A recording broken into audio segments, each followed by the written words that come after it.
So I started the recording, and so please, Andrea, thanks to be here, and tell us about what you found on the critical Ising model in any dimension. Okay, so thank you very much for inviting me, and good morning to everybody. So this is a numerical study of the Ising model between 2 and 4 dimensions using the conformal bootstrap.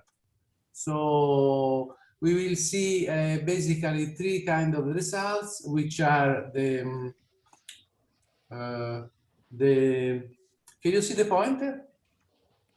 Yes, yes. Okay, so I will discuss the determination of exponents, critical exponents, and so the dimension and structure constant as a function of d between dimension between 2 and 4, which is rather precise. Then I will discuss what happens to the higher part of the spectrum, in particular the leading twists. And then I discuss the coupling of states at the Ising point. Okay, so I guess you know more than me after all the introduction of this week on the conformal bootstrap. Just to remind you some basic fact, I will refer mostly to this work. In fact, my work is basically this work extended very similar to this work, extended from 3 to arbitrary dimension, basically. And so what is in few words the bootstrap? Well, the bootstrap is this equivalence, okay, this constraint on different channels. And the difference between 2 dimensions, where probably you know very well, and higher dimension is that the basis of states on which you do this expansion is quite different. In 2 dimensions, thanks to the Virasoro, you can regroup representation of conformal states into a finite number of blocks, conformal blocks F. In fact, for the Ising model, you know very well that there is identity and energy in the fusion rule of 2 sigmas. So we have 2 channels here. And the singularity, this is a hypergeometric function, and the singularity as a function of the ratio of 4 points is this type. Okay, so you get a finite number of terms in the Ising model because of this Virasoro. Instead, if you would think in terms not of primary fields, conformal blocks of primary fields, but of quasi-primary fields, which are the basis of states which extend above 2 dimensions, you will get an infinite sum. And in fact, they are still a hypergeometric function, but of a special kind, which have a logarithmic singularity. So in order to reconstruct this the function on the other side, so basically in order to go from eta to equal to 1 to eta equal to 0 to eta equal to 1, you have to resum many logarithms. Okay, so that's a simple way to see the difference between d equal 2 and d bigger than 2. The second basis is the one which extends to d bigger than 2. But it can be done, and thanks to remarkable results in a computer, and I will use these standard tools. My work is not very recent. It goes back to 2 years ago. Started 3 years ago, and then I published it 2 years ago. And so I used the available tools at that time, which was this semi-definite programming and extremal functional. So the result of as you know already, the result of this analysis led to very precise determination of critical exponents with many digits and unprecedented quality. Okay, So what is the motivation for studying conformal field theory between 2 and 4 dimensions? Well, a basic motivation is to understand conformal field theory in D bigger than 2. This is a sacro graal, I mean, extremely challenging problem that, okay, one tries to see what we can do. And then also because what's interesting is that the Ising model appears at the singular point of the unitary line in the bootstrap. So you have the idea that in the Ising model there is some sort of reduced bootstrap even above 2 dimensions. So it's a kind of singular point. So you get a solution. Then if you do the three correlator bootstrap, you get an island. So you get the idea that at that point there is something special and some sort of reduced bootstrap. So we will see some indication of this factor later in the talk. So some sort of minimal model that could exist also above 2 dimensions. A qualitative fact is that the unitary line in the space of these two dimension, which is a dimension of the sigma and the energy, are related in D equal to 2. According to this formula, you can get by substituting the known formula for the minimal models in the representation of Virasoro for C less than 1. You vary central charge as a continuous parameter. You get this linear relation, which starts from C equal to 1 and stops at the Ising model. Well, it was found that this unitary boundary, it extends approximately very similar in this way. So basically the slope is the same and there is a constant that depends on this. So there are some similarities that something like a minimal model could exist above 2 dimensions, but unfortunately this is too little to arrive to a conclusion, and in fact also my result will be very limited in this sense. But anyhow, let's see what's happening when you say the Ising model extends above 2 dimensions, and the fact I to consider the dimension as a continuous variable is useful in to get an idea of what's happening. Okay, so let me see what was the work I did. So I basically used this single correlator bootstrap in the paper I told you before. I extended the methods to 13 values of dimension between 4 and 2, D equal to 4 and 2, okay? So I restrict my attention in this part of the talk. I restrict my attention to 6 low-lying fields, which is the spin, the energy, the subleading energy, subleading tensor, and these operators of angular of spin 4. And why I restrict myself to these states? Because I have a better bootstrap result, which is based on the 3-correlator bootstrap, which basically has an extra digit of precision.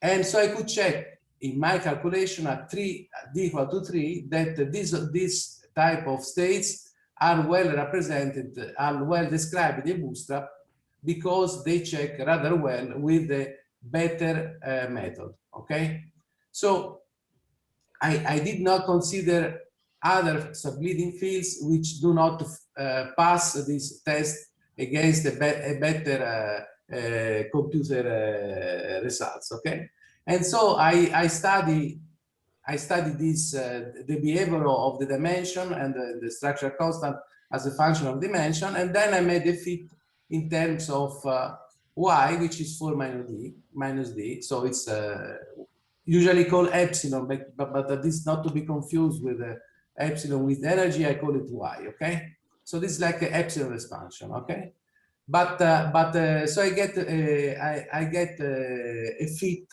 I did least square fit of this 13 value, as we shall see, and I get a result like this, a polynomial, and I excuse myself for too many digits that I put. Some of them are inessential, but I hope you don't mind. And basically the error is very small. So for these low-lying fields, the results are very precise. Basically is 1 part per thousand. And this is one extra digit because gamma itself is very small. So if the relative error is of the order of 1 per thousand. So how do let me make a little side remark. How do I do you have any questions so far? Are you so? It's very clear, Andrea. Thank you. Okay, so because it depends on the audience, okay, and so it's clear. So I guess with the introduction you had before, it's clear. Okay, so how do I get the error? The error is a sort of systematic error. It goes as follows. So basically, this is the plot of, let's take, for example, this value of D, 3.75, okay? For this value of D, I have two pictures. One is the behavior of the unitarity line. So below this curve, it's unitary, above is not unitary. And you see that at this point, there is a abrupt change, which is the point where the Ising model is supposed to be. And then I also have, as an indicator proposed in the paper by Slava and other people I said before, there is indicator that the Ising model corresponds to a minimum of the central charge. Central charge defined from the subleading term in the OPE due to the presence of the two-point function of the stress tensor. So then you see that when you zoom in, you see that it's not really a singular point, but just a change. And so there is an uncertainty in this method. There is an uncertainty. Where is the exactly the Ising point on this line? So when you do a three-correlator bootstrap, you have an island. So you can point precisely the parameter space where the Ising model here is. Here is not the same. You have an uncertainty. So the rule I use is that to make some sort of average between these two data, and then I draw a sort of square, and I say the Ising model is inside this square. So the square corresponds to an error in delta sigma, which propagates on the error of delta epsilon and also on the error of all the other things that I compute. So here, for example, so you see these are three values. So I have 2.25 and D almost 2. I cannot go to 0 to D exactly 2 for technical reasons, but it's basically 2. And you see there is a second line here with the lighter blue corresponding to a bootstrap with less number of states, so less precise. This gives an indication how these curves are evolving as we increase the precision. Okay. Can I ask a question, Andrea? Yes, it seems to me that for 2.25, the middle row, it seems to me that the error box is very large compared to where exactly the kink happens. Can you explain why did you choose such a large error box? Because you see these are on scale, and the curves have a different slope as a function of D. So this is a point. So when they go here to 2, to 3, to 4, sorry, they get a sharp change. You see. And when we go back to 2, there is also a sharp change. So I can say this, I have a better precision. Here is a more shallow behavior. And so I decide to, as a precaution, to take a larger error. Okay. Because in this region, you see they are on scale, both X and Y, this curve, okay? And so I decide to take a larger error just to be on the safe side, okay? And in fact, this is so sharp that to get a better, the change here is so sharp, for example, near to 4 dimension, that I would need extra points to get a better determination that I didn't have when I published the paper. Then I did the other calculation, but were not presented. So here is the problem of tuning, okay, that you will see has some effect on the results. The results are not very good in this region because I didn't run the program sufficiently thin scale to cope with this fast change, okay? But nevertheless, they are good, okay. So let's see how do I fit the curves I was telling you before, these curves, okay?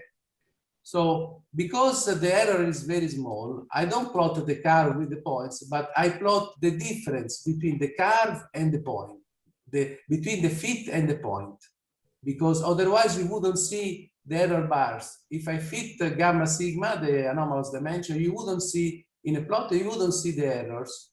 So I decide to plot the difference between the points and the fitting curve. So 0 is the fitting curve, and in this scale you see the size of the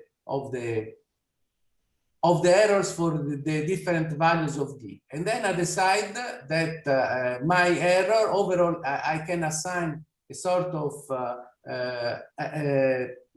general error from this band, you see. So I say that the error will be lower than this band, okay?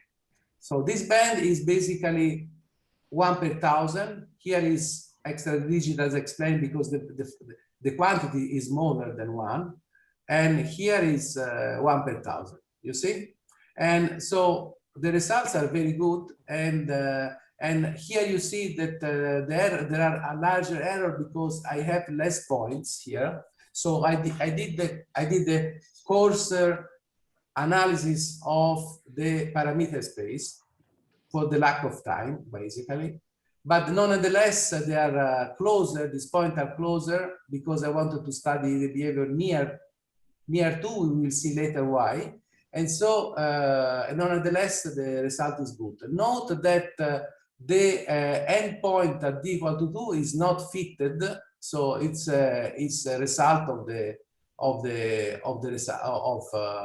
so I didn't, when I did this fit, I didn't impose that at d equal to 2 the fit should go into the exact value, no known exact value. It's a result of the fit, okay?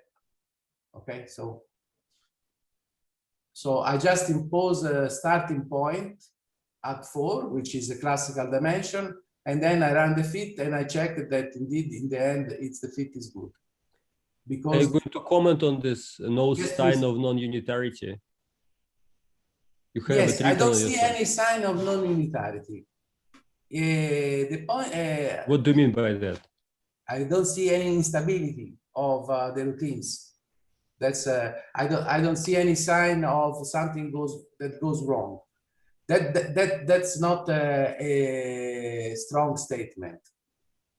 And so we know that there is non-unitarity in dimension which is not integer in the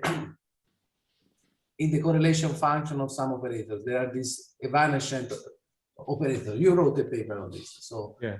Maybe people know that. So there are some operators which are 0 because algebraic identity in integer dimension. They are non-zero in continuous dimension, and they are not unitary. So my conclusion, as a matter of fact, I don't have a theorem. As a matter of fact, my conclusion is that they are sufficiently high up that they don't bother. In particular, you know, we know, for example, in D equal to 2, that expansion in blocks of this correlator over the entire unitary line is positive because you can check. Okay, so in D equal to 2 for this correlator, there is no non-unitary problem. And there are other studies that limit the non-unitarity. So my conclusion is that either they appear in so high that they don't give negligible contribution, or they appear the negative contribution appears together with other positive contributions, which gives altogether a positive contribution. You know, so when you evaluate just one correlator, which is when evaluate just one correlator of the different channels, you take a sum of all the contribution of several operators. So there will be positive and negative contribution due to this evanescent operator. So my claim is that for this correlator, this the sum is nonetheless either positive or negligible. For other correlator, this is not true, and so sort of lucky case, I would say. Are you satisfied with the answer? Yeah, thanks, Andrea. I think I agree with what you just said. Okay. So, okay, so now we compare with the existing methods. For example, for on the same plot, and now I again plot the difference between the curve and the fit of before, but I also put a result of other methods which accumulate, for example, for the dimension of the spin over the years. I only plotted the region between 4 and 3 dimension, okay? Because basically these are results as epsilon expansion, and they expand around d equal to 4, okay? So my point is the blue point, okay? Then you have the Monte Carlo point at d equal to 3. You see, it's this is Hasenbusch. Is pretty good, I would say, and then there is the resummed epsilon expansion to 7 order, I think, no, to 6 order, which is consistent but a larger error, okay? And these green are resum epsilon expansion in variable dimension done by years ago by Guida and Zinjustan, which go very well, but then of course as they go down in dimension, they become worse. Then I didn't plot this one because it's completely out of range, because the range is very small. And then there is also this red point. These 2 red points are earlier analysis of Bootstrap in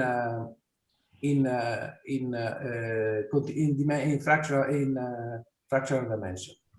Okay, this is a plot of the epsilon expansion RSM to 6 order, which is not too bad, you see. So this is just, I take the epsilon expansion verbatim and I plot. It's a polynomial like the one I showed before, but unfortunately the coefficients are growing. So as you know, it's a symptotic expansion, they are growing. Instead, my coefficients are going down, fortunately. Otherwise, there will be a problem. You see, my coefficients here are diminishing, okay? Then I decide, I mean, kind of out of authority that after a certain order, I should stop. So that was, but they are diminishing, as you see. Instead, in the epsilon expansion, they are growing, of course. And then that needs a resummation method, okay? But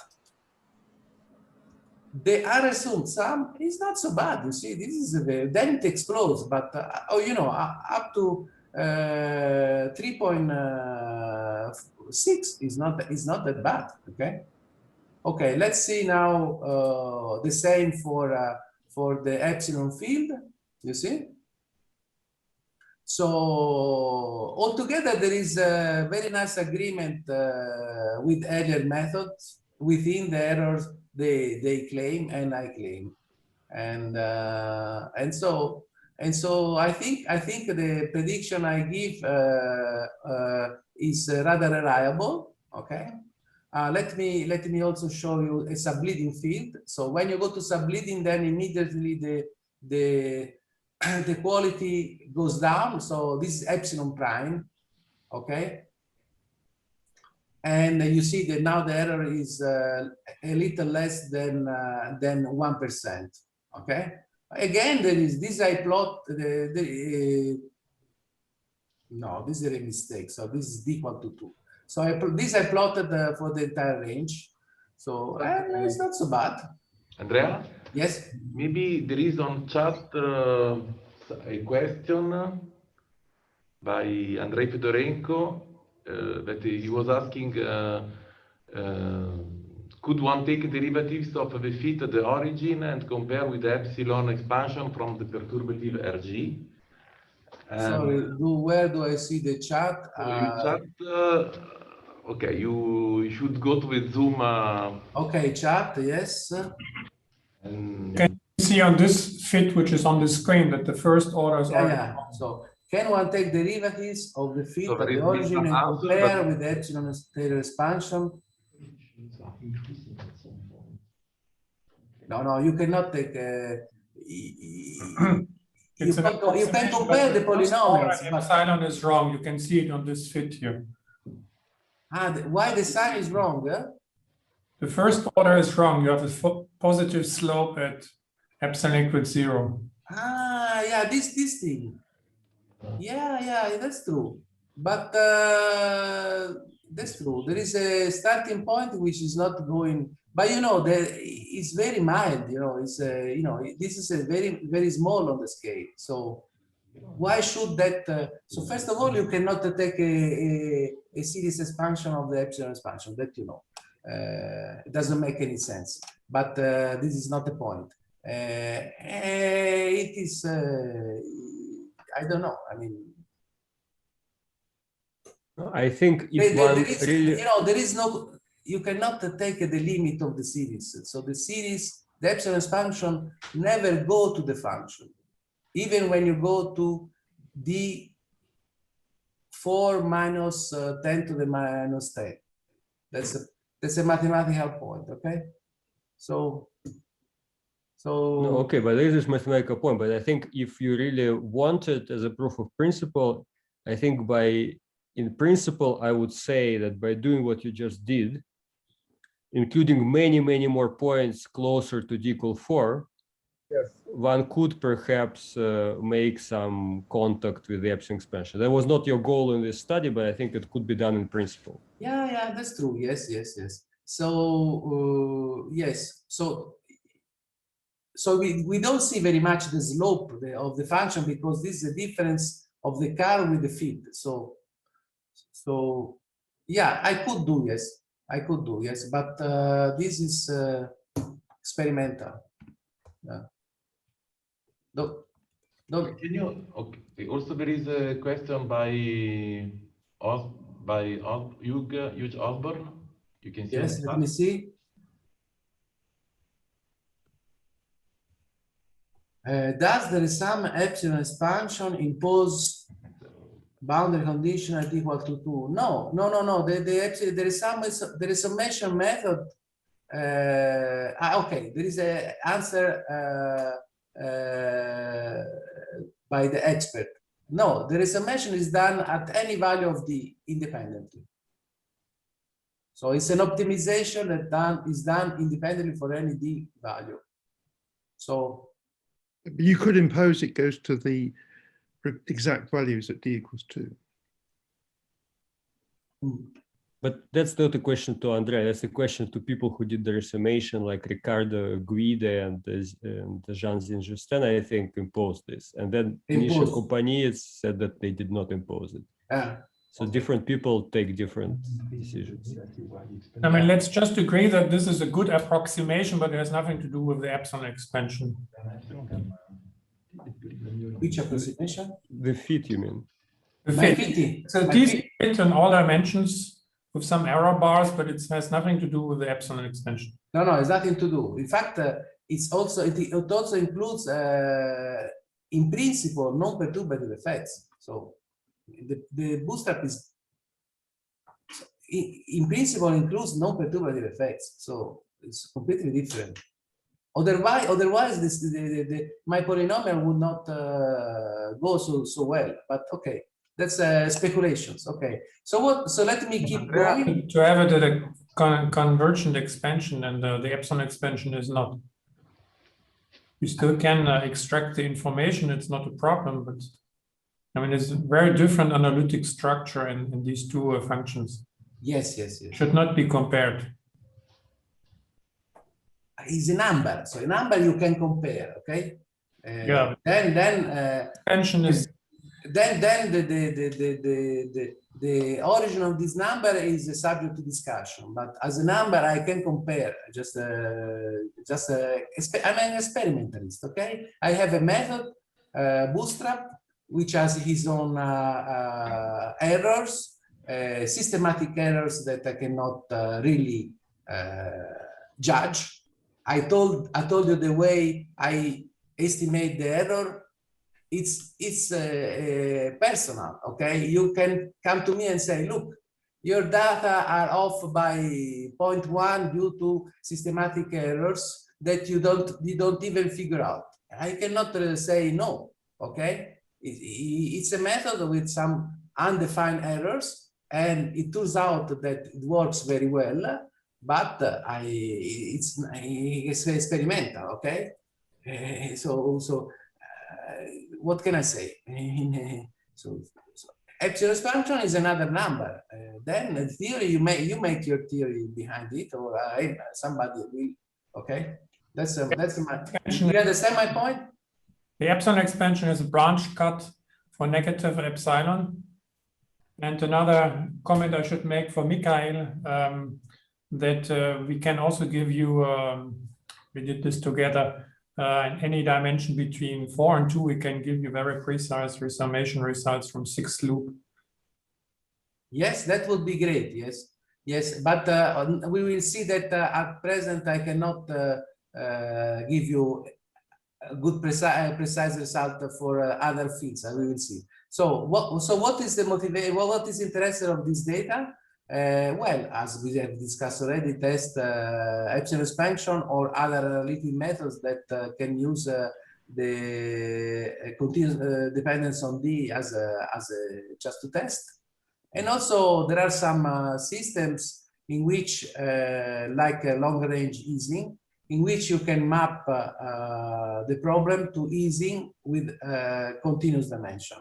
So in some models, you can trade the parameter of the model, which is in physical dimension, let's say 3, to the Ising model with varying dimension. So varying dimension, the universality class of Ising model in continuous dimension is not, could be also physical, directly physical, not just a technical trick. Okay. No, I mean, this I cannot agree. So you cited these papers of Defenu and so on. Those papers make no sense. They are wrong. In the part where they claim that long-range Ising agrees with Ising in D dimensions, this just doesn't make any sense. Long-range Ising is an interesting universality class, but it does not agree with Ising in D dimensions.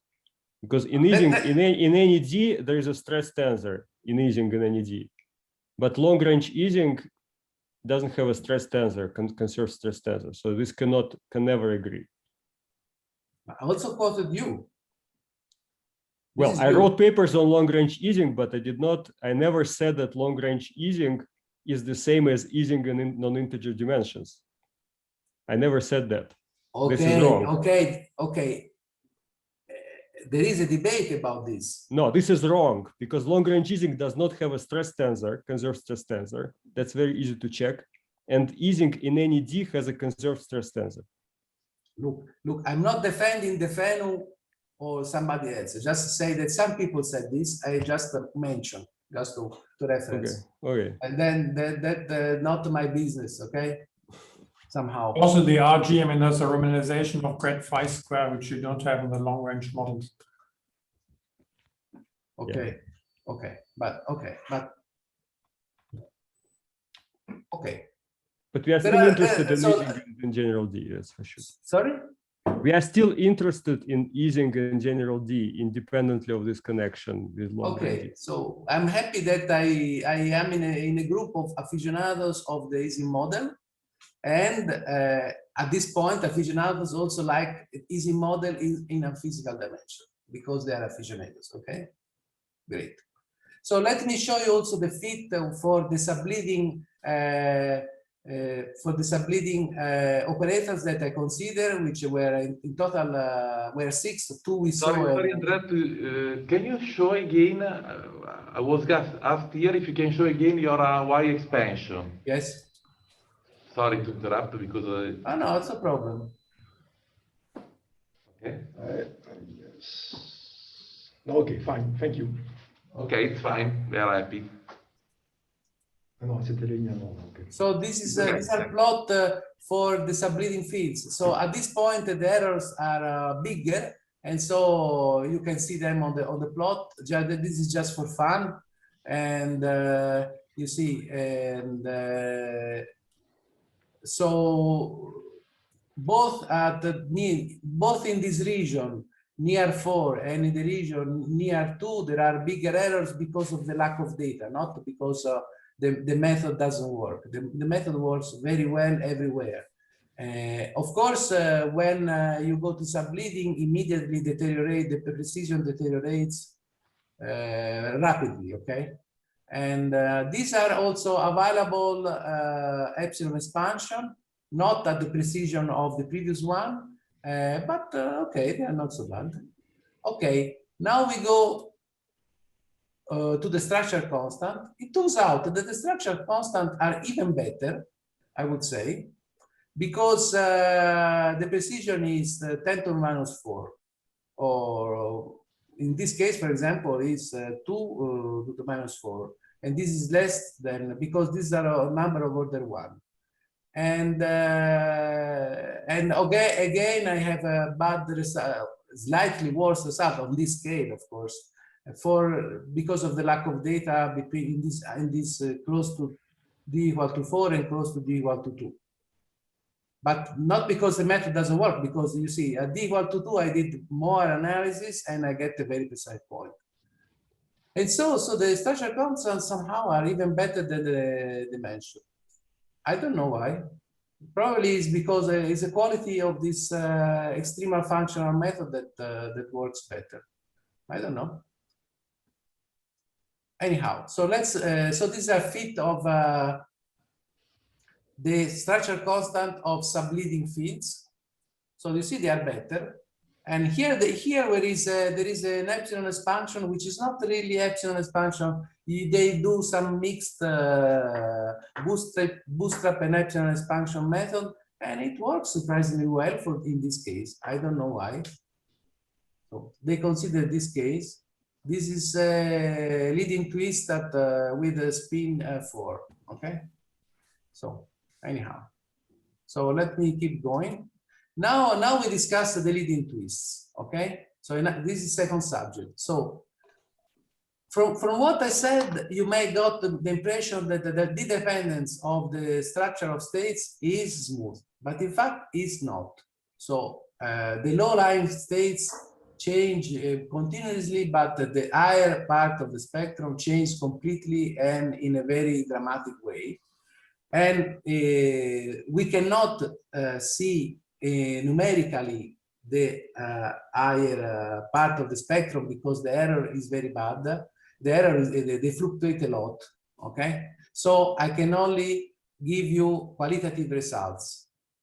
And so what I did,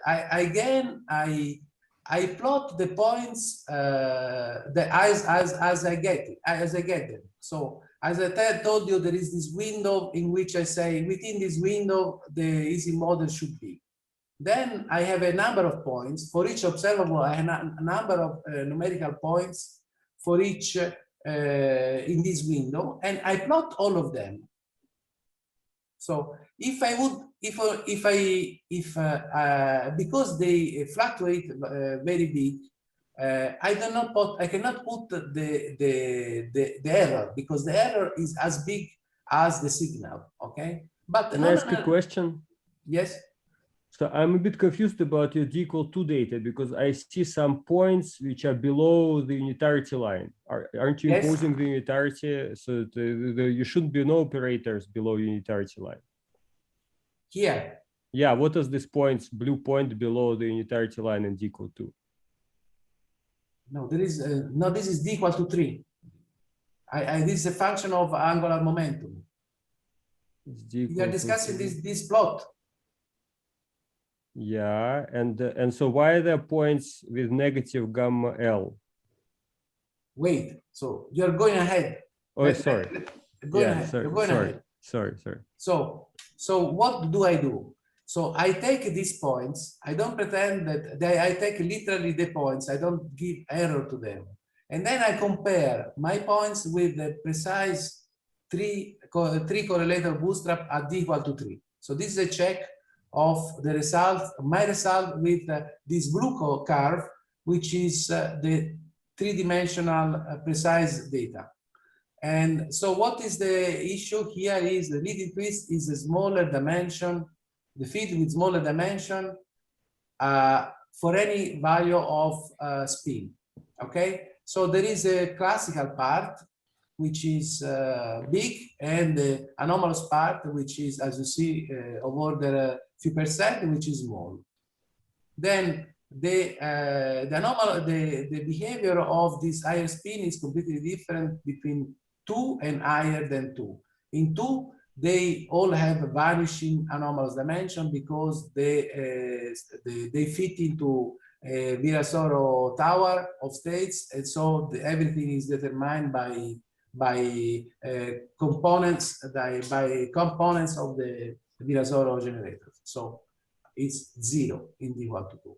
Instead, you can make a kind of semi-classical argument and say that this dimension in the large angular moment, large spin limit, there is somehow semi-classical. If they go to twice the dimension of the fields, because in general these operators are bilinear in the fields, like if you think of the lambda phi 4 description of the Ising model, and so this is a semi-classical thing.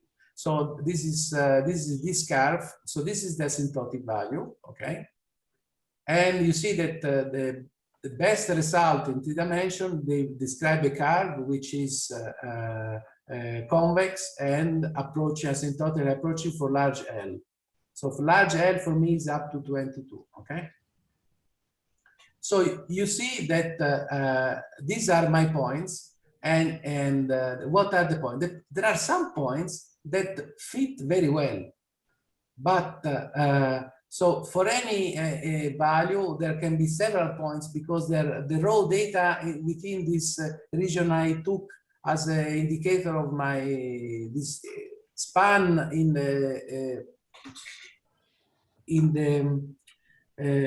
parameter space, which is my Ising point, is this little span with some up to 4 points roughly. So for example, so here you see the 4 points. So they're doing not so bad, but some of them stick at the classical value, and this is an instability that is known for the is described for the extremal functional method. There is an instability that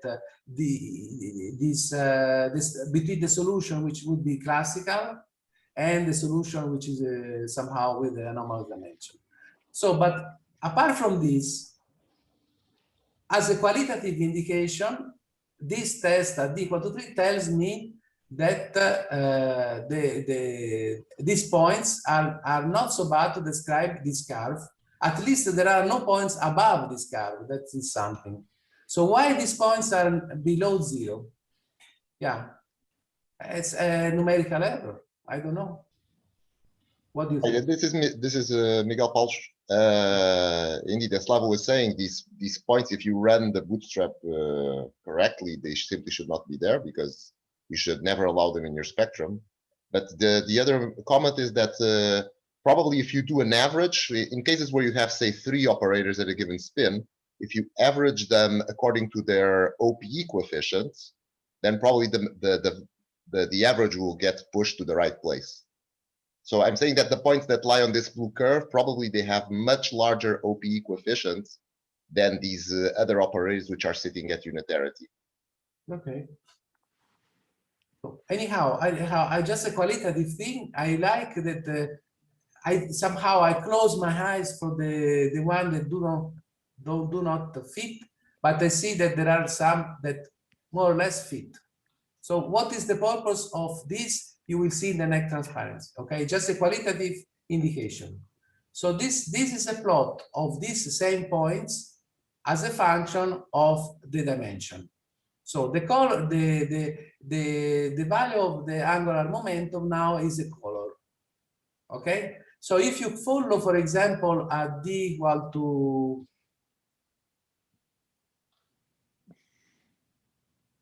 this is between 1 and this is between 3 and 2 dimensions. So my interest here is to see the departure from the two-dimensional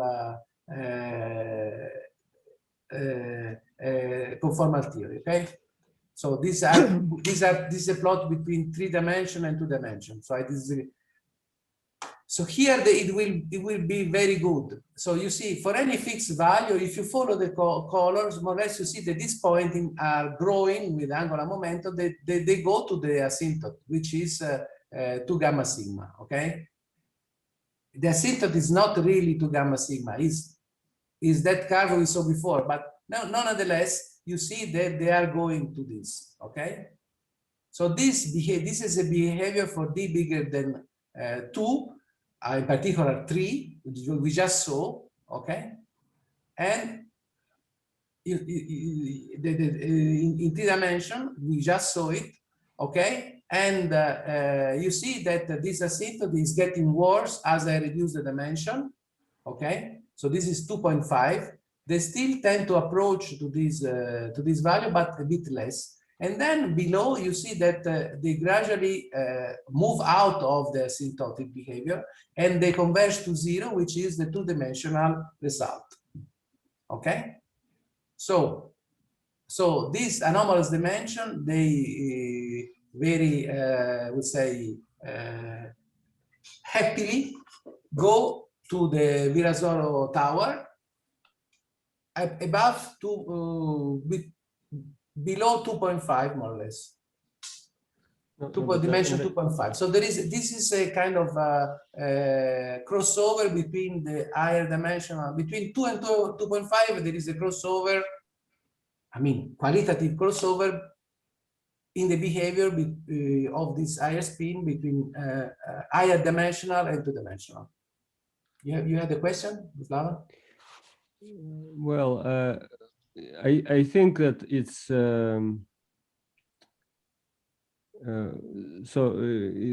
as you probably know, the modern way to justify this 2 gamma sigma limiting behavior relies on the fact that that above 2 dimensions there is a twist gap between the stress tensor and the identity operator, and as you go to closer and closer to 2 dimensions, this twist gap becomes smaller and smaller. And so probably, okay, I'm not an expert in analytic bootstrap. There are some experts in the audience who will correct me, but a natural assumption would be that simply this asymptotic behavior 2 gamma sigma, if you are like in some intermediate dimension, 2.2 say, it should still be there, but it should kind of happen at much larger values of the spin. So since you only probed spin up to 20 and your precision at spin 20 was not good, so maybe that's why you kind of see that that small spins, they start growing much slower than this asymptotic would predict, but perhaps your results are still consistent with the fact that at some astronomically large spins, it will still tend to 2 gamma sigma. Yeah, you are completely right. Yes. This is just is an indication that they grow with L slower. Yes, because then is, yeah, you are completely right. So they might reach this asymptote, but for much larger value of L than the one I studied. Yes, you are completely right. Yes. So this is for other values. Is a detail. So it's the same because I just put modulus 4. Okay, so this is another plot in which I include also the subleading. So the leading, they are the one below the curve we just saw, okay? They are this one. Now the scale has changed and this previous plot is compressed in this part, okay? And above it, you saw there are no points. The leading are always below this curve. The subleading are above this curve. And you see, they converge to the other conformal blocks, which is the block of the energy, which has dimension 1. So you see, and then for large L, they are astronomically big. So they are no longer a small amount, but a sizable amount. They go to 2, you see. So, and so this is more or less the behavior of the subleading field with the spin 20. You see, like this, gradually goes to 0 in this way. It goes to 1 in this way. Okay. Of course, the higher L is from one side less good numerically, but on the other side it is better because it's semi-classical. So somehow these 16 and 20, I have a better picture. They're not just scattered point. Instead, when I go down in spin, I get some sort of scattered point here that is not so clear. Okay. Can you comment on this approach to the Virasoro L epsilon? Because I see that there are several curves. There's like a gray, there are some gray dots, there are some blue dots, there are some green dots, and they all seem to converge to this Virasoro multiplet and equal to. There are several curves of different colors which seem to go to this Virasoro of epsilon. Yeah, because they go to the dimension of the spin field. Yeah, they go to the dimension of the spin field, but is the number of states preserved? So we know that the Virasoro multiplet of epsilon contains certain number of states at that dimension, and we see that there are 3 states at non-integer d which approach that value. So is it true that there are exactly 3 degenerate quasi-primaries in d equal 2? No. The number of points is just an error. Is my error. So you should not count the number of points as an indication there are more states. I count the number of colors. I see there are green color, green, blue, and gray, and I count green, blue, and gray as 3 different operators which converge to d equal 2 to the same value of dimension. They have different spin. They have different spin. You see, different spin, yeah. And the spin, the classical contribution has been removed, so they have to go to the dimension of the epsilon field. So basically, the question I wanted to see if on the grounds of this plot one could make any claims if your results are consistent with the number of quasi-primaries being continuous in D near D equal 2. No, impossible. Impossible. Because you know, if there are more than one, they sum up in this correlator. They sum up in the channel, in the bootstrap channel. So you see. So this is just one observable. So it's not sufficiently able to single out several channels. You get the sum of contribution of different channels. So if a new channel appears at D2 plus epsilon, then it will add a little piece to the existing channel, so you don't see. Understood? Yeah, but for example, if you compare D2 to plus epsilon, yeah, it's hard, but let's go to some 2.5. There presumably all primaries have separated sufficiently so you could try to isolate them and see how many there are. But they're not. No. Is you see the curves of dimensions is just in one observable, like the 4-point function of the spin. All these operators, all these channels, they are continuous lines as a function of D. So they don't split to allow you to have to see some degeneracy appearing. If there are several channels, they simply add up. maybe I didn't get your question, but No, I was just wondering, so there are some claims, partly unpublished, that, so there is some lore which says that the number of quasi-primaries should vary continuously in D, in this correlator. And if you believe this lore, then within your numerical accuracy, you should see a certain number of continuous curves. And let's suppose that for non-integer D, there are no degeneracies. I think it's at non-integer D, there should be no degeneracies. At D equal 2, there are going to be degeneracies. yes, But we also know exactly how many quasi-primaries there are because we know the exact solution. Now, I was hoping if one could somehow compare these two things, the exact known number of quasi-primaries in D equal 2 with the numerically extracted number of quasi-primaries, say at D equal 2.5, assuming that there are no degeneracies, and see if these numbers agree or if they strongly disagree. If your precision allows this. If it doesn't allow, then of course the question is mute. I don't think precision allows this. But I'm confused about your statement because if I follow, let's say, a dimension of one field,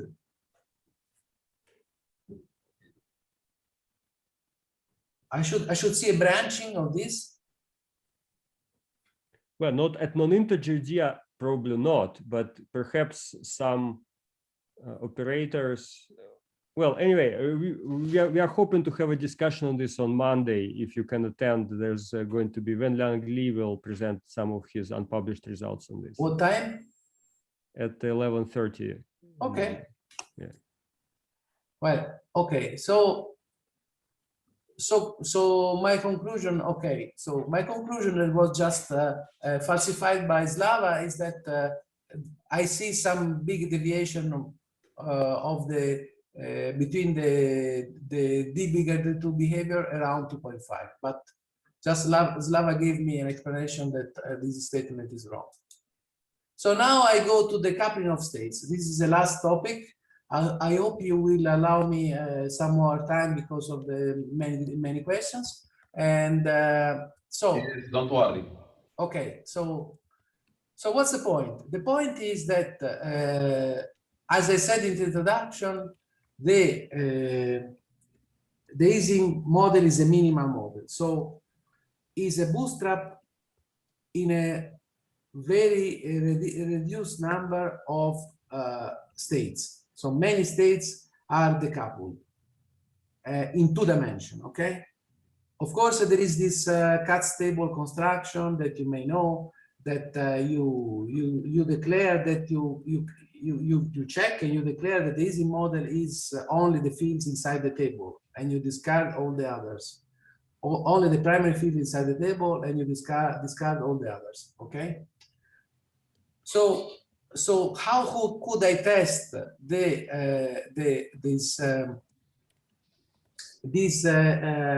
reduction of states as I approach the Ising model along the unitary line?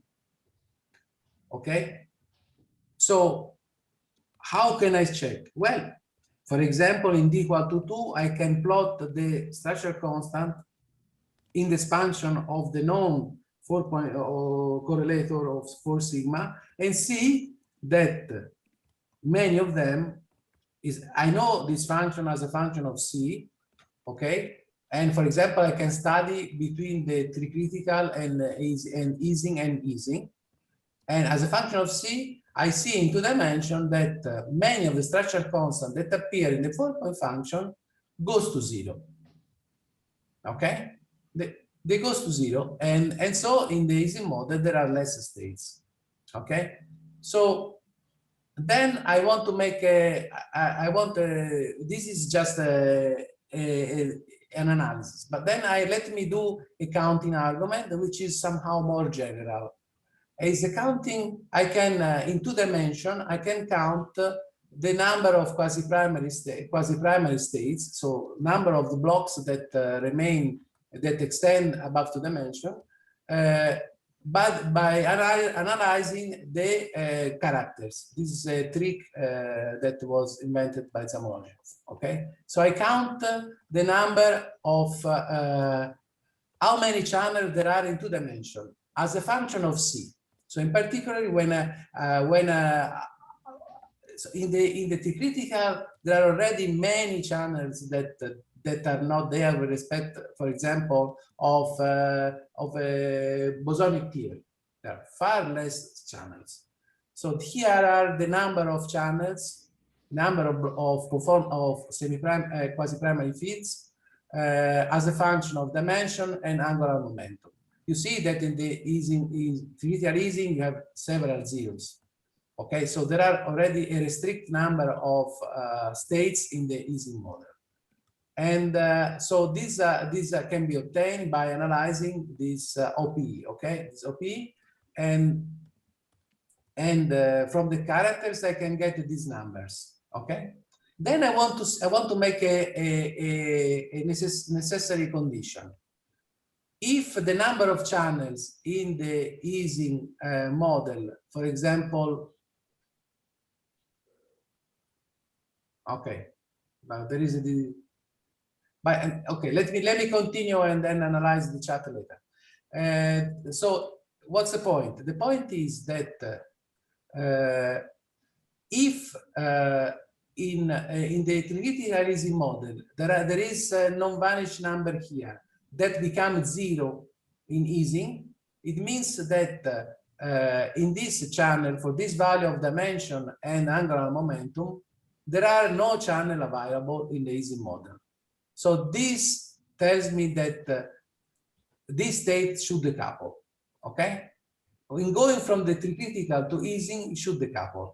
So these are, so if, for example, let's consider this point, which is 2, goes to 1, then it's just the fact that this contribution to the full function will remain because non-zero, because instead of contribution from the 2 channel, I will get the contribution from 1 channel, but it's still different from 0. But if the number is 0 here, then if it is non-zero in the critical, if it is 0 in Ising, then this channel should close, okay? Okay, so the channel that close between critical and Ising are these square boxes.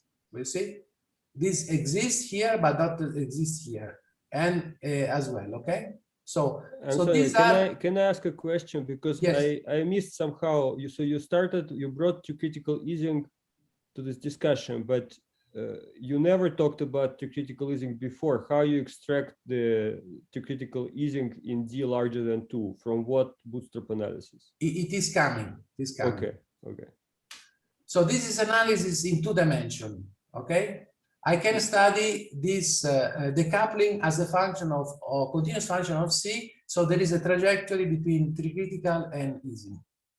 So in the boxed cases, this channel, there are no channels in Ising, so the structure constant should go to 0, should decouple, okay?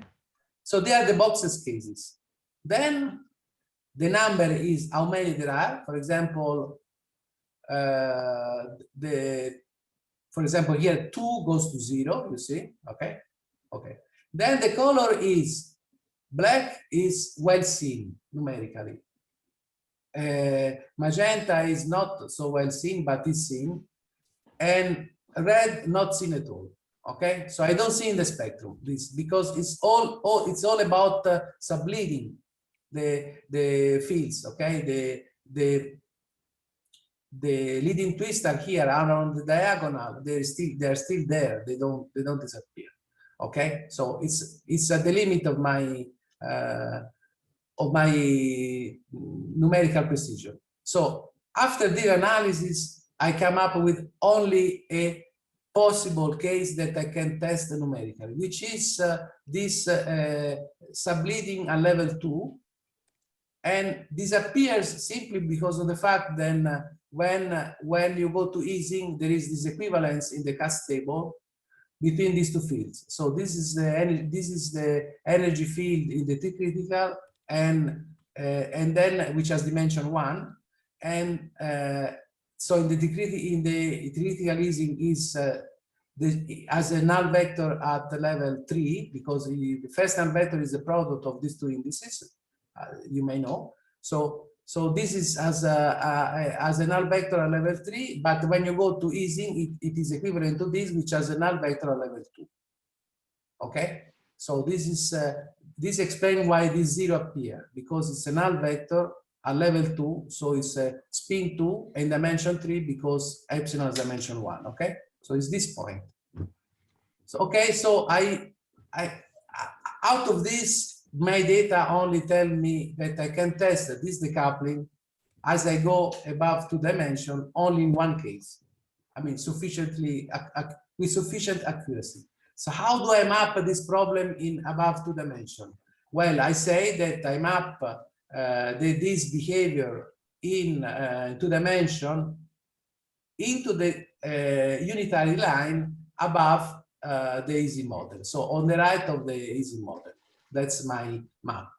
I know that on the unitarity line above 2 dimensions, there should be the critical Ising. And so I suppose that this kind of decoupling in parameter space extend in parameter space extend above 2 dimensions. Okay, so let me show you the result. Okay, so this is the structure constant. So as a function of dimension here, and in parameter space, so as a function of delta sigma, because I have my parameter space is sweeping with the delta sigma. So this part on the left, you should not consider because it's not a conformal field theory.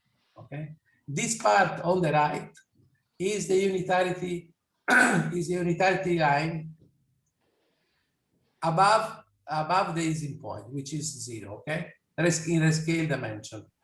So this plot is the value of the structure constant. I don't understand this plot. I don't understand the numerical procedure. I got lost because you did never mention where the critical Ising was on your numerical plots, and now suddenly you bring it up.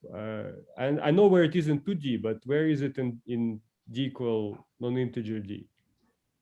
It's some value around 0 here. In a scale which is my precision of the 0 is the size of that gray squares I showed you before. So it's an error here on next or second next digit. That's the usual Ising, but what about tricritical Ising? Tricritical Ising is far away here. Just I assume that somewhere should be here, should be away. Okay. But maybe I can rephrase. I mean, so yeah. We understand that Ising is this kink position. Yes. How do you find a tricritical Ising model? What computation are you setting up? That's what we don't understand, I think. I assume that is this formula. I assume that there is somehow a continuation of this formula I wrote in the beginning for the unitarity line. Okay, this is a unitarity line as a function of C goes between 1/2, which is Ising, to I don't know what is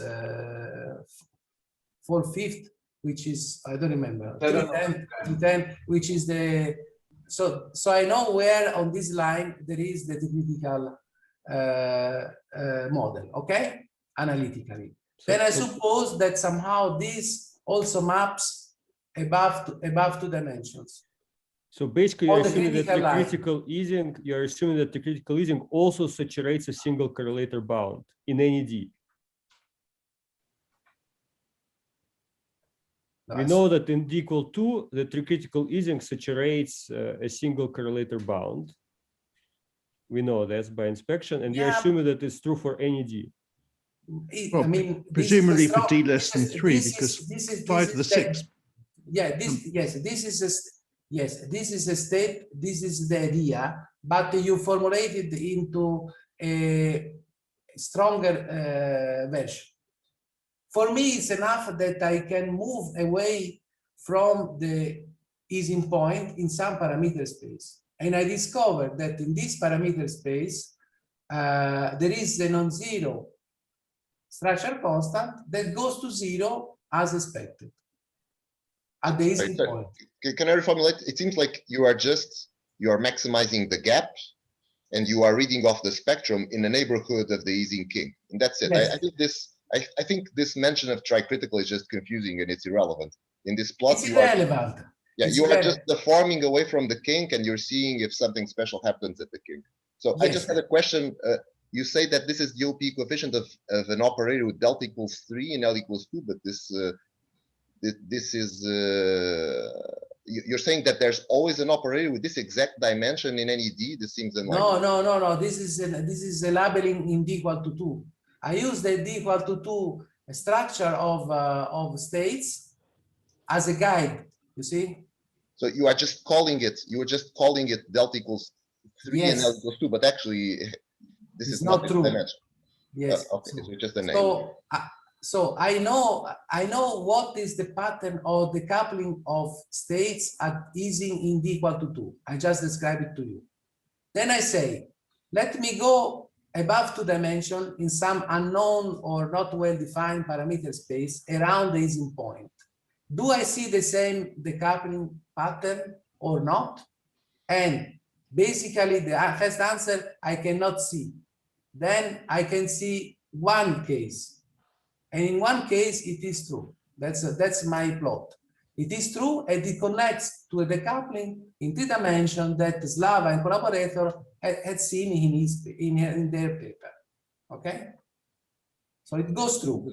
So the statement is that there's the T prime, the subleading spin 2 operator, it always decouples at the kink in any dimension. This is the statement. No, it's not T prime. It's some, you see, it's T prime is there. Is some field in between that does not exist in Ising, but exists around Ising.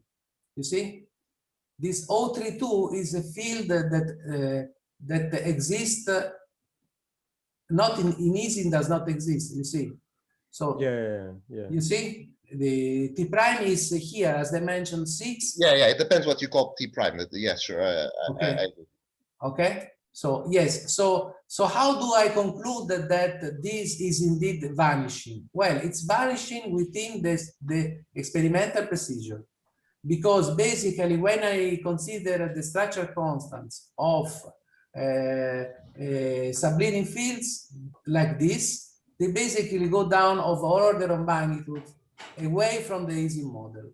At the Ising model, okay, far away. At the Ising model, the one which vanishes goes down in the inverse thing. So it goes down of 2 order of magnitudes. That's my numerical evidence.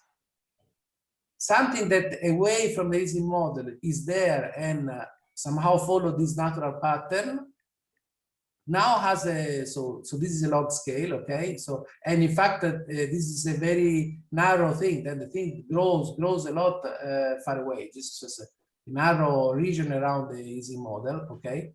So you don't see the 2 order of magnitude, you just see 1 order of magnitude here, okay? The decrease, because I just zoom around this point. But it goes down 2 order of magnitude. So I conclude that these states decouple somehow similarly to how it decouples in D equal to 2. Does this mean something to you? Maybe yes, maybe no, okay?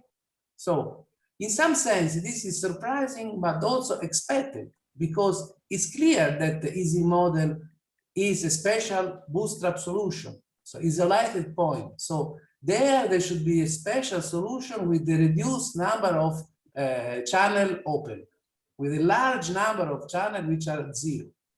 So the fact that I found evidence in flowing between 2 and 3, okay, it's nice.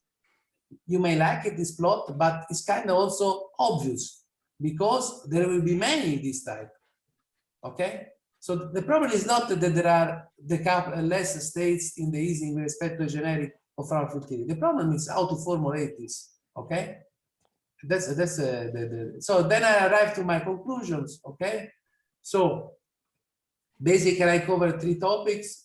The precise exponents, value of exponents structure counter can be useful for benchmarking, for example.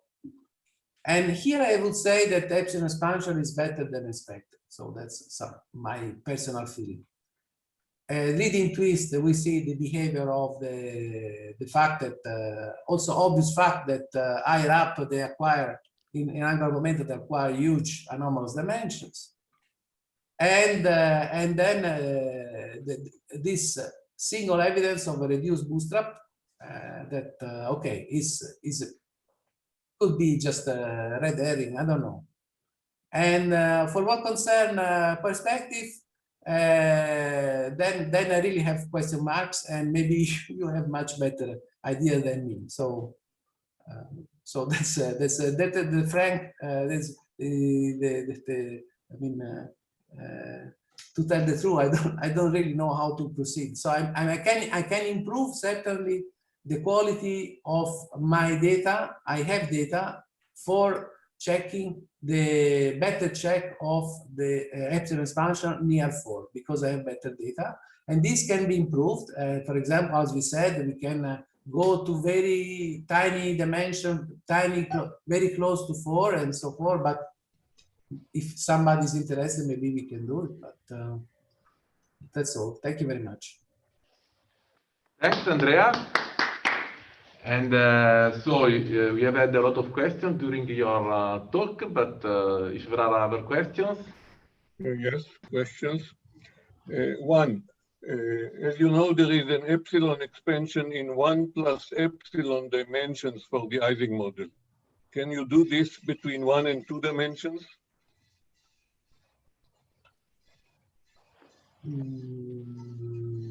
Yeah, I think. It would be interesting to see how the 1 plus epsilon expansion works. So there's already been a paper doing bootstrap between 1 and 2, and the conclusion is that Ising model does not seem to saturate the bound, so you cannot see it. And probably the explanation is that it's too non-unitary below d equals 2 to be seen in the bootstrap. Mm-hmm. Yes. The answer of this paper, yes, is that it's not unitary. Yes. Okay, my other question is, can you do the n-component Heisenberg model between 2 and 4 dimensions? Yeah, it has been done, no? It has been done in 3 dimensions. So if it can be done in 3 dimensions, I think it can also be done between 2 and 4 dimensions with some in 2 plus epsilon dimensions, there are difficulties there. So it would be nice to check. Where, sorry, I missed your phrase. What are the difficulties? The 2 plus epsilon dimensions starts as an expansion in d minus 2 divided by n minus 2. So the point d equals n equals 2 is problematic in that sense. Okay. Can I ask about, from the point of view of the epsilon expansion, there are other critical points which emerge when various powers of the scalar field become marginal, such as phi to the 6th when d equals 3 and phi to the 8th when I think d equals 8/3, and they split from the free theory and generate new fixed points. I mean, they're bifurcations at these values of d. Do you see any evidence of such things? I mean, the phi to the 6th one should correspond to the tricritical Ising model, I believe.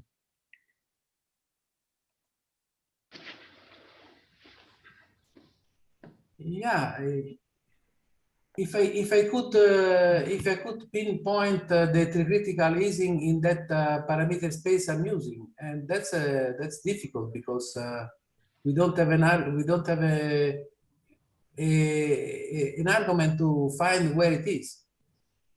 Okay. This, I mean, okay, I can write. I should add that there is a numerical bootstrap paper on finding the tricritical Ising model. It was by 2 people from last year from India. So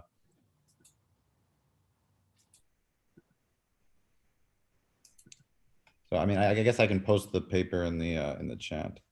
So I can write. Okay. So this is no, I do not write. Okay, now I write. So this is the unitarity line, okay? And so here is Ising, okay? I can find out. So somehow the here should be around here, but where it is, I don't know. How do they define? I mean, at least this is what you can do with a single correlator bootstrap. Well, there might be another kink. I mean, where's the free theory in all this? You just have to impose how many relevant operators there are. There's clearly a different number of relevant operators for tricritical versus Ising. And you could do that even with one correlator. You could also do that with multiple correlators. Ah, yes. Well, let me say something. Where is the free theory? The free theory is here. I have to make a better plot. Sorry. So here is this is C equal to 1. And so here is this is the curve I will show you for d equal to 2. D equal to 2. Here is this is C equal to 1, and here is C 1/2, and here is delta sigma, yes. So it is a linear relation between, so that's a linear curve. In d equal to 2 is a linear curve, okay? When you go above, it's the same. So the kink you cannot see for T critical because this line stops here. Okay, this is the end of the unitarity line, and there are indications that this part is not a conformal filter at all. Okay, so we see this the Ising model because it's the end point of this series of minimum models. So there might be a singularity here also. There should be a singularity for the critical model, but you cannot see in this observable. Slava, you agree? I mean, I guess the tricritical model has two relevant operators roughly corresponding to phi to the fourth and phi squared. So maybe that's not allowed within your bootstrap. I mean, in D equals 3 minus epsilon dimensions, the location of the tricritical Ising model is not on the unitarity line you're drawing, but it's kind of very inside. You can do a computation in 3 minus epsilon dimensions. Yeah, I know, but that's a minor point. That's a minor point. That's a numerical. I think it's a numerical. No, it's very well. It's very different. It's not even close to the line you are drawing. It's very, very inside. And it's anyhow, my statement remains valid that there is no way to see this in this kind of observable. If there is some, I do agree with your claim, but I think it's not good way to call it well, kind of tricritical Ising model is on the unitarity line above 2 dimensions. I do agree with your statement that some recombination of operator happens, but this may or may not have anything to do with tricritical Ising model in D greater than 2. So this is a plot in D equal 2. Yeah, for this I do. Up 2 we don't know. Yes. So if I can, maybe at D equal 2 also the vanishing of the structure constant. I mean, at D equal 2 you have a bootstrap solution for any values of C. So you can indeed see that you can go continuously to the Ising point, right? Because you have a generalized minimum model. In D different from 2, okay, somehow when you move away close to the Ising, you don't know if there is no bootstrap solution in principle. We don't know. No, we don't know. Okay. We only know that at D equal to 2, the minimal models are points where many structure constant goes to 0. Mm-hmm. Because they are the intersect of the curves where the structural constant change sign and so on, okay? But So comparing equal to 2, we know that the minimal models are projection, high level projection of what could be the C equal to 1 theory, okay? That we know in 2 dimensions. What survives of this thing above 2 dimensions, we don't know. And how to formulate the problem, we don't know. That is what I know. So I know nothing, basically. Wait till the end of this program. Sorry, so I said again? Wait till the end of this program, maybe. Ah, yes. Lava, you want to say something? Yeah, I agree with you that it's a challenge what to do with all these observations. Yeah, we can try to study the spectrum of Ising at better precision, and using this navigator function that Ning talked about yesterday, I think one can improve this precision even further. But what shall we do with all this? Yeah, what is the yeah, we are lacking some dynamical principle. I mean, suppose that, turn this around, I suppose that we just postulate that somebody decouples, as you say, there's this operator T-twiddle, let's call it, this decouples, spin 2 operator. Suppose that we just postulated, well, how is this helping us to find this point? It's an open problem. Yeah.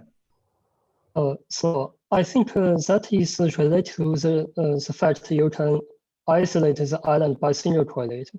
So if this can be justified, then we can use that to find island. I didn't get very much the audio. Was a question or a statement? It's a statement.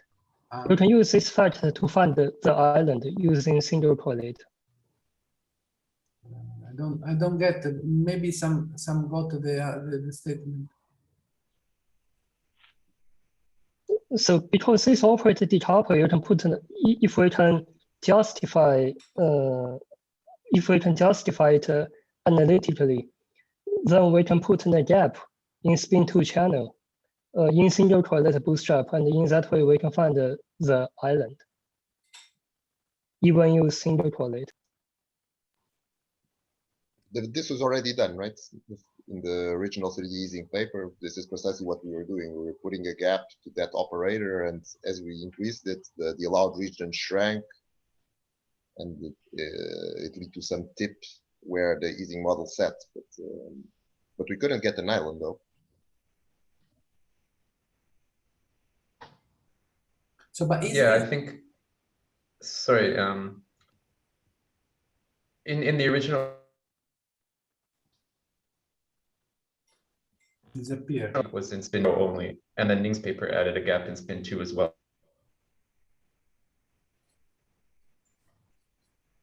So the question is there a way in the single bootstrap to chop out this area completely? That's maybe the question. Then this somehow here will develop another kink. And I mean, from the numerical perspective, yeah, we would like to maybe pursue this and see, but even if you manage to chop up this area with single correlator bound, it still doesn't answer the biggest question that you pose, like what to do with these decouplings. Can we do anything useful with them analytically? No. We both tried, but we failed, right? So we already discussed together this. Well, I didn't invest an enormous amount of time, but a simple extension of the null-vector condition above 2 dimensions is not possible. Because in general, these conditions are over-constrained conditions that miraculously, as a miracle, when you go to 2D equal to 2, they are satisfied identically. when you try to formulate an analogous condition above 2 dimensions, you discover that become impossible. So this is a typical thing, no, that is an over-constrained system, and in some cases at d equal to 2, you get you get a solution. You solve identically more equation to all at the same time. So the naive thing is not, at least so far. Can I ask? I don't know if this was answered before because my Zoom left me at some point. I'm sorry if it was, but in 4 minus epsilon dimension instead, is there some Landau-Ginzburg understanding of this decoupling, say using equations of motion? Because it looks a lot like, of course, decoupling of sigma prime in the odd sector. No, becomes a descendant. No, it's not. It's not a decoupling associated to the equation of motion because that's a scalar condition. Instead, this decoupling is a spin-to field. Right, but you can build spin-to field with boxes inside, and they will be like box phi minus phi cube, and then I dress it with such that it becomes a spin-to field, and then this will exist in free theory, and it won't exist at the Ising point. I mean, at the Wilson-Fisher fixed point. I mean, something like that, it's hard to believe that it cannot be cooked up.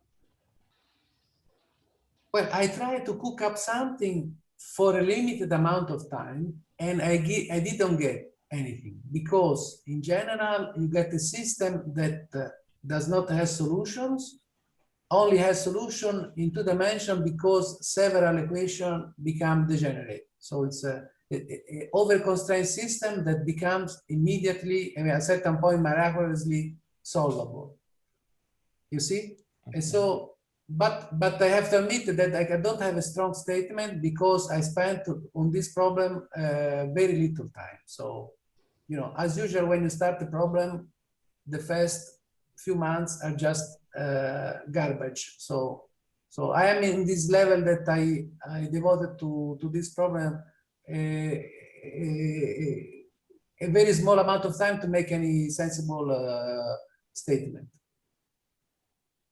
Okay, thank you. Marco, can I say, can you say that, what you just proposed, if we try to look at this decoupling in 4 minus epsilon, but would you then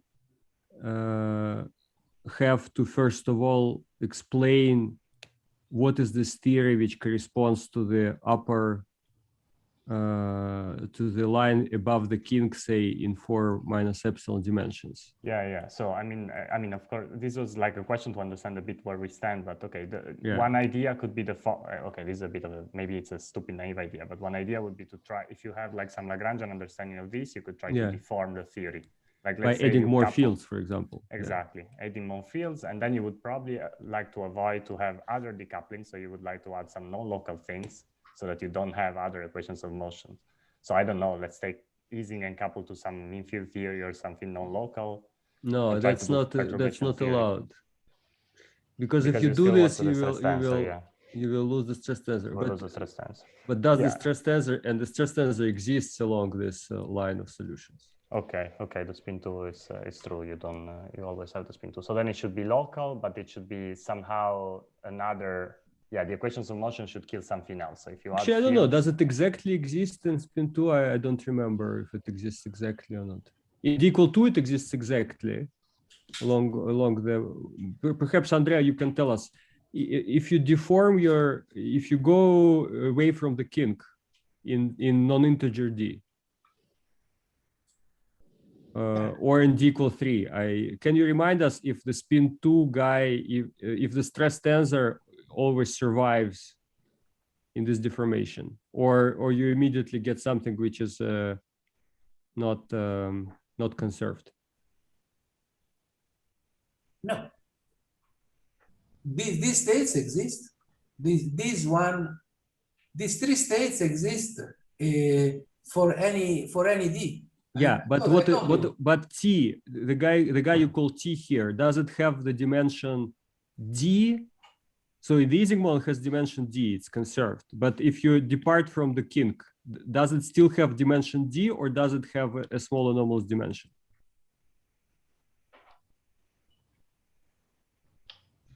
it should be. It's a conserved current. So it's a leading twist spin 2. It should be there.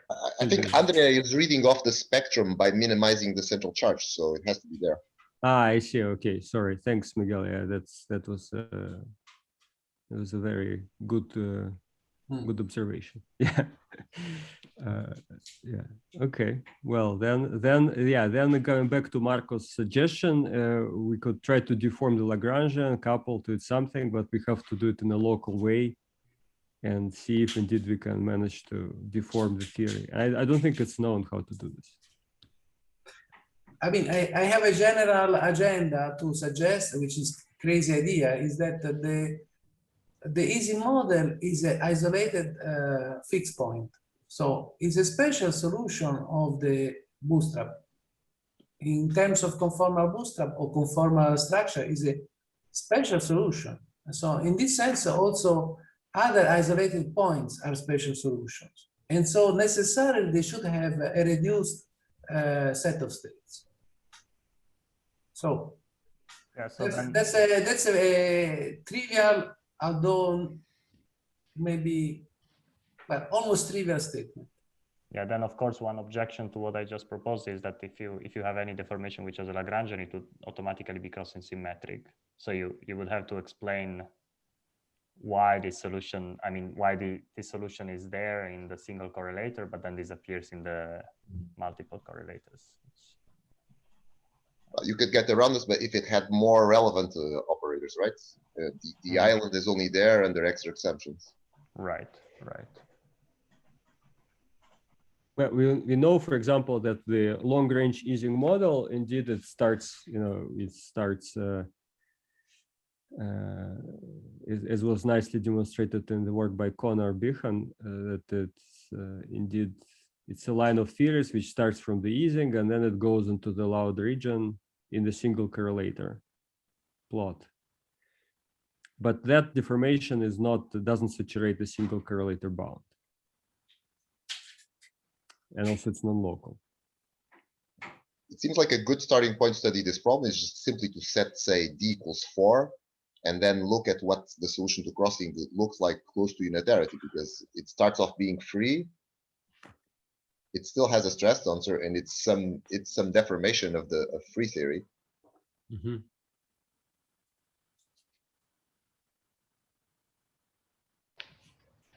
Yeah, I think it's indeed this this area. So I'm very happy, Andrea, that you presented it to us, because even though your work is a few years old, it's still the state of the art, and I think there's a lot of things that one can look at and one can study and one can learn something. There's a lot of experimentation that one can do.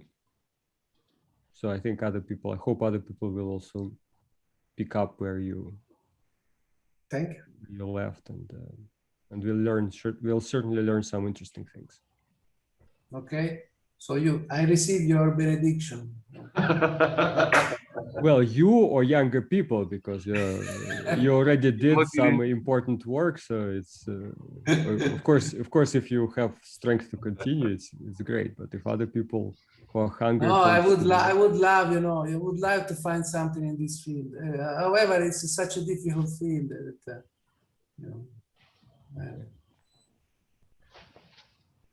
Okay, so maybe we can call it a day. So I remember that there will be I think Monday, right, Slava? We will discuss about some result on 2 plus epsilon dimension. So we will come back to these issues, I think.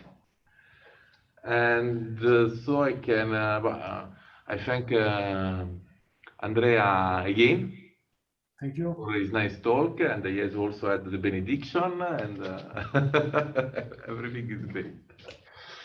So yes, I remember that this afternoon we have a bootcamp, and that's it. So I think we can close the event if there are no other questions. Okay. Okay. Thank you. Bye bye. Thanks, Andrea. Bye bye.